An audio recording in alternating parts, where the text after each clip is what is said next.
بسم اللہ الرحمن الرحیم۔ آج ہم فرسٹ ایئر کی نظم ہے حمد، اس کی تشریح جو ہے وہ دیکھیں گے۔ یہ نظم حفیظ طائب نے لکھی ہے۔ پہلا شعر ہے ہماری اس نظم کا: کس کا نظام رہنما ہے افق افق، جس کا دوام گونج رہا ہے افق افق۔ رہنما کے معنی ہے رہنمائی کرنا۔ افق افق سے ہم مرادی معنی لیں گے کل کائنات، ساری دنیا، جس کا دوام گونج رہا ہے افق افق۔ دوام کہتے ہیں جی ہمیشگی کو، ہمیشہ رہنے کو۔ افق افق یہاں صنعت تکرار ہے۔ ڈیفینیشن میں نے لکھوائی تھی، بتائی تھی کہ کسی شعر یا مصرے میں ایک لفظ یا کچھ الفاظ اگر بار بار دہرائے جائیں تو اسے ہم صنعت تکرار کہتے ہیں۔ جیسے یہاں پہ افق کا لفظ 2 دفعہ دہرایا گیا تو یہ صنعت تکرار ہو جائے گا۔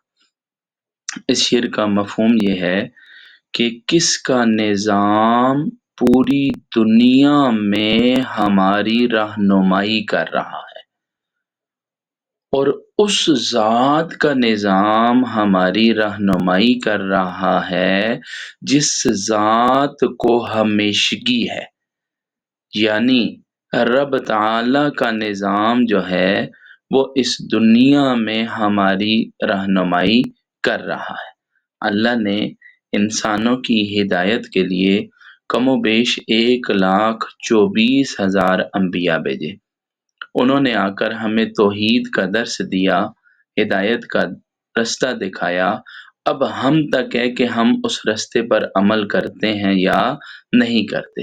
تو شاعر کہتا ہے کس ذات کا نظام اس دنیا میں ہماری رہنمائی کر رہا ہے، اس ذات کا نظام رہنمائی کر رہا ہے جس ذات نے ہمیشہ رہنا ہے، اور وہ ذات صرف اور صرف رب تعالی ہی کی ذات ہے۔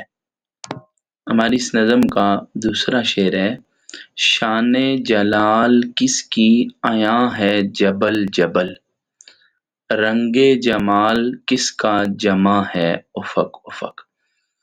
جلال کہتے ہیں رعب کو، دبدبے کو۔ عیاں کے معنی ہے ظاہر ہونا، اور جبل کہتے ہیں پہاڑ کو۔ جمال کہتے ہیں حسن کو، اور افق افق کل کائنات۔ یہاں پہ جبل جبل بھی اور افق افق بھی، یہ دونوں جو ہیں وہ صنعت تکرار بنیں گے۔ صنعت تکرار مفہوم اس کا یہ ہو گیا کہ شاعر کہتا ہے کہ دنیا کے ہر پہاڑ پر کس کی شان اور کس کا رعب جو ہے وہ ہمیں دکھائی دے رہا ہے۔ عیاں ظاہر ہے، نظر آ رہا ہے، اور کس کا رنگ، کس کا حسن، کس کا جمال کل کائنات میں جمع ہوا ہے یا پوری دنیا میں پھیلا ہوا ہے۔ ہم جس طرف بھی نظر دوڑائیں ہمیں اللہ کا رعب اور دبدبہ نظر آئے گا کہ جس طرح وہ ذات عظیم ہے، اسی طرح اس ذات نے عظیم اور عالی شان پہاڑ بنائے ہیں، اور ان عظیم پہاڑوں کو دیکھ کر اللہ تعالیٰ کا رعب عیاں ہوتا ہے، ظاہر ہوتا ہے، اور یہ دنیا اللہ کے حسن کی جلوہ گاہ ہے۔ ہر طرف اللہ کا حسن پھیلا ہوا ہے۔ ہم جس چیز کو بھی دیکھیں ہر شے میں ہی ہمیں رب تعالی کا جلوہ، اللہ کا حسن ہمیں دکھائی دے گا۔ اللہ پاک خود فرماتے ہیں بے شک زمین اور آسمان کی پیدائش دن اور رات کے آنے جانے میں عقل والوں کے لیے نشانیاں ہیں۔ تیسرا شعر ہے ہماری اس غزل کا: مکتوم کس کی موج کرم ہے صدف صدف، مرقوم کس کا حرف وفا ہے افق افق۔ مکتوم کہتے ہیں پوشیدہ کو، اور مرقوم کہتے ہیں ظاہر کو، یہ یہاں پہ متضاد الفاظ ہیں، تو کسی شعر یا مصرع میں دو ایسے الفاظ قریب قریب لانا جو آپس میں متضاد ہوں اسے صنعت تضاد کہتے ہیں۔ اپوزٹ ورڈ اگر کسی شعر یا مصرع میں آ جائیں تو اس میں صنعت تضاد ہوگی۔ تو اس شعر میں صنعت تضاد ہے، صدف صدف جو ہے وہ صنعت تکرار ہے۔ تو مکتوم پوشیدہ، کس کی موج کرم، موج کرم رحم، کرم مہربانی عنایات، صدف کہتے ہیں موتی کو۔ اللہ کا کرم اس دنیا میں ایسے پوشیدہ ہے جیسے سیپی میں موتی، یعنی اللہ کا کرم اور اللہ کی عنایات اور اللہ کی مہربانیاں ہر ایک کے لیے ہیں۔ مرکوم کس کا حرف وفا ہے افق افق، اور دنیا میں افق افق کل کائنات، پوری دنیا میں کس کی وفا ظاہر ہے۔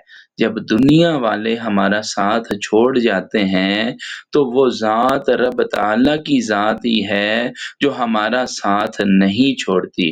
تو شاعر کہتا ہے کل کائنات میں کس کی وفا ظاہر ہے، باقی کسی کی وفا ظاہر نہیں، صرف اور صرف وہ ذات ہے جو ہماری پکار کو سننے والی، ہماری دعا کو قبول کرنے والی اور ہم پر رحم و کرم کرنے والی ذات ہے، اور وہ ذات صرف اور صرف رب تعالیٰ ہی۔ چوتھا شعر ہے ہماری اس نظم کا، کس کی طلب میں اہل محبت ہیں داغ داغ، داغ داغ غموں سے چور، طلب پانے کے لیے۔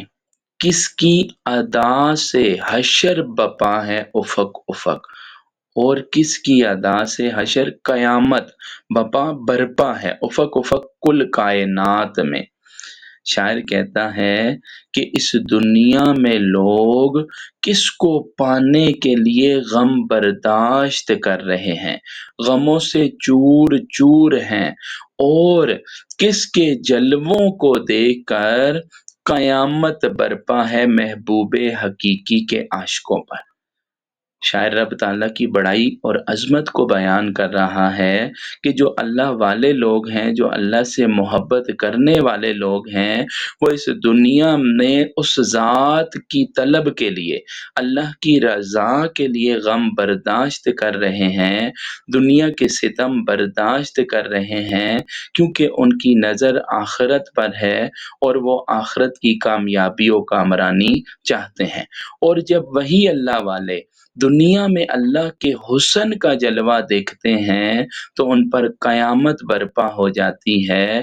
جس طرح محبوب مجازی کا عاشق محبوب کو پانے کی خاطر غم برداشت کرتا ہے اور محبوب کے دیدار پر اس پر قیامت برپا ہوتی ہے، اسی طرح محبوب حقیقی کے عاشق بھی اللہ کی رضا کے لیے دنیا کے غم برداشت کرتے ہیں اور رب تعالیٰ کا جلوہ دیکھ کر ان پر قیامت برپا ہو جاتی ہے۔ آخری شعر ہماری اس نظم کا، سوزاں ہے کس کی یاد میں تائب نفس نفس، تائب جو ہے وہ تخلص ہے، حفیظ تائب، نفس سانس، ہر ایک سانس، فرقت میں کس کی شعلہ نوا ہے افق افق، فرقت کہتے ہیں جدائی کو۔